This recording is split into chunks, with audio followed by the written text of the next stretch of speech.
Hello everyone, extra knowledge में आपका स्वागत है। यहाँ पर आपको UP TET, C TET, super TET, UGC NET, JRF, PGT व अन्य सभी प्रतियोगी परीक्षाओं से संबंधित प्रैक्टिस सेट मिलेंगे।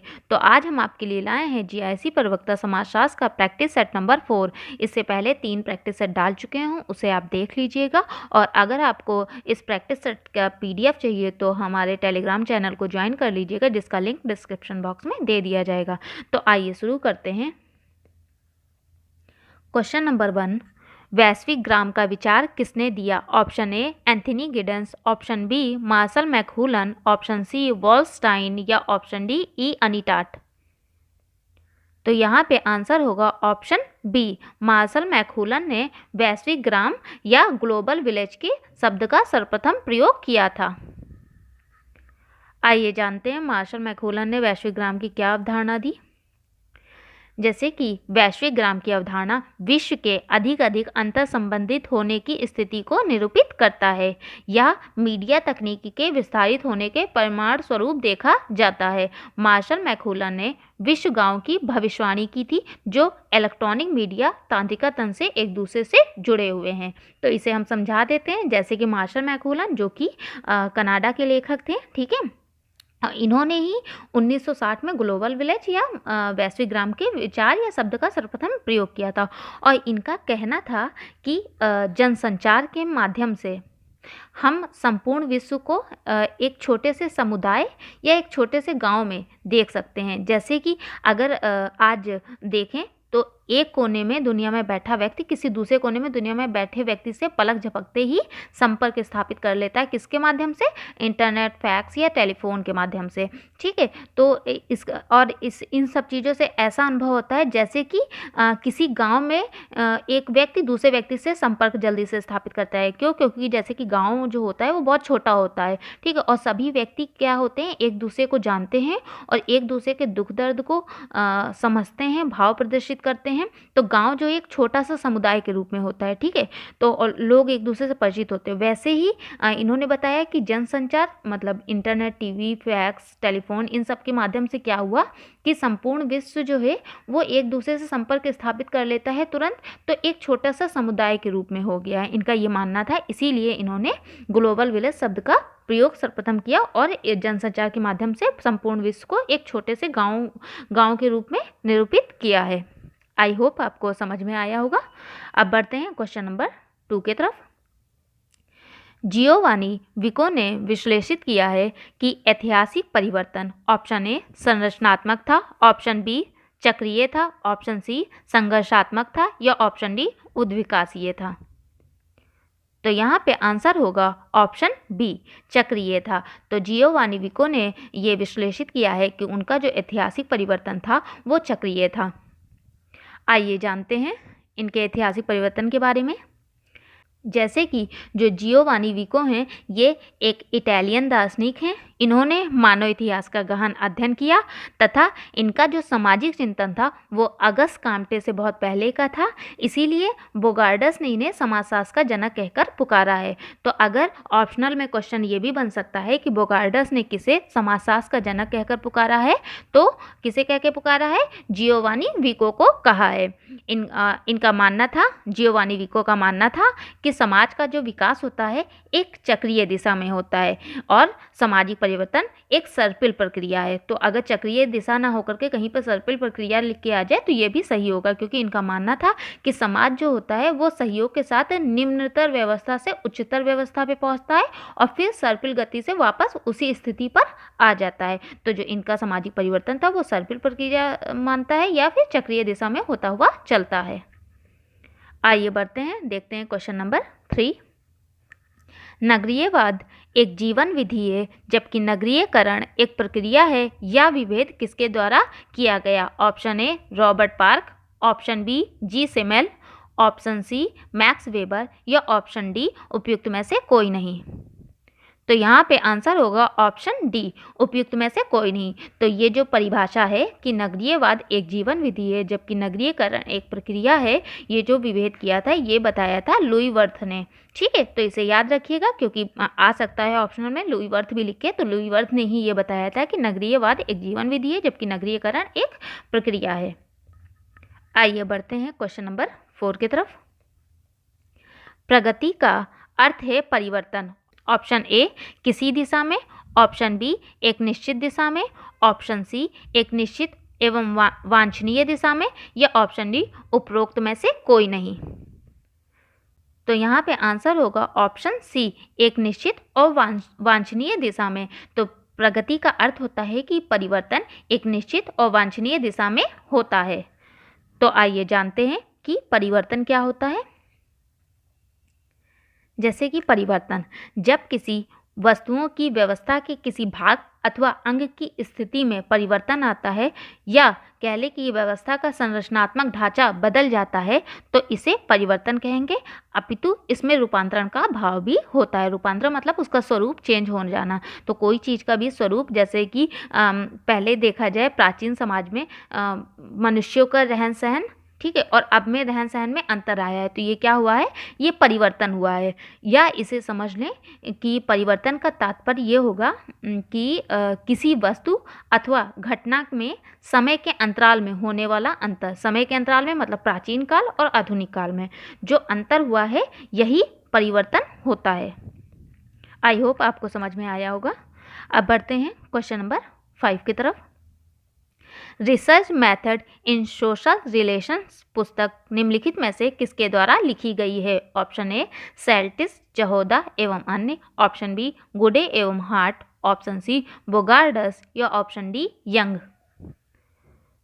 तो यहाँ पे आंसर होगा ऑप्शन ए सेल्टिस, जहोदा एवं अन्य ने research method in social relations पुस्तक को लिखा है। अब बढ़ते हैं क्वेश्चन नंबर 6 की तरफ। प्रश्नों की वह सूची जिसमें अनुसंधानकर्ता प्रश्नों के उत्तर स्वयं भरता है, उसे क्या कहते हैं? ऑप्शन ए साक्षात्कार अनुसूची, ऑप्शन बी साक्षात्कार निर्देशिका, ऑप्शन सी प्रश्नावली, या ऑप्शन डी उपरोक्त सभी। तो यहाँ पे आंसर होगा ऑप्शन ए साक्षात्कार अनुसूची। तो प्रश्नों की वह सूची जिसमें अनुसंधानकर्ता या साक्षात्कार जो लेता है वो प्रश्नों को स्वयं भरता है, उसे साक्षात्कार अनुसूची कहेंगे। आइए इसके बारे में जानते हैं विस्तृत रूप से। जैसे कि साक्षात्कार अनुसूची उत्तरदाताओं से प्रत्यक्ष संपर्क स्थापित कर प्रश्नों का उत्तर प्राप्त करने से संबंधित होती है। आमतौर पर अनुसूची शब्द का प्रयोग भी साक्षात्कार अनुसूची के अर्थ में किया जाता है। यह अनुसूची व्यक्तियों से साक्षात्कार के माध्यम से सूचना एकत्र करने के लिए प्रयुक्त होती है। इसमें अनुसंधान विषय से संबंधित प्रश्नों को विभिन्न मदों के अंतर्गत व्यवस्थित कर एक क्रम में लिखा जाता है और इससे संबंधित जानकारी सूचनादाता से साक्षात्कार के दौरान पूछकर भरा जाता है। ठीक है, तो जो साक्षात्कार होगा ये दो पक्षों के बीच में होगा। ठीक है, और ये जो होगी एक प्रत्यक्ष रूप से आमने सामने की प्रक्रिया होगी। और साक्षात्कार का मतलब होता है एक कोई निश्चित उद्देश्य से किया जाता है, कि कोई निश्चित उद्देश्य है उसके लिए वो वार्तालाप की जाती है। और जो यहाँ प्रश्नों की सूची होती है वो पहले से ही व्यवस्थित रूप से लिखी हुई होती है। उसे साक्षात्कारकर्ता सूचनादाता से पूछता है और फिर वो भरता है। और जो ये साक्षात्कार होता है ये एक मनोवैज्ञानिक प्रक्रिया होती है। आइए बढ़ते हैं क्वेश्चन नंबर 7 की तरफ। किस संरचनात्मक प्रक्रियात्मक सिद्धांत में साम्य की अवधारणा को स्पष्ट रूप से अस्वीकार किया गया है? ऑप्शन ए प्रकार्यवाद में, ऑप्शन बी नव प्रकार्यवाद में, ऑप्शन सी संरचनावाद में, या ऑप्शन डी नव संरचनावाद में। तो यहाँ पे आंसर होगा ऑप्शन बी नव प्रकार्यवाद में संरचनात्मक प्रक्रियात्मक सिद्धांत में साम्य की अवधारणा को स्पष्ट रूप से अस्वीकार किया गया है। आइए जानते हैं नव प्रकार्यवाद के बारे में।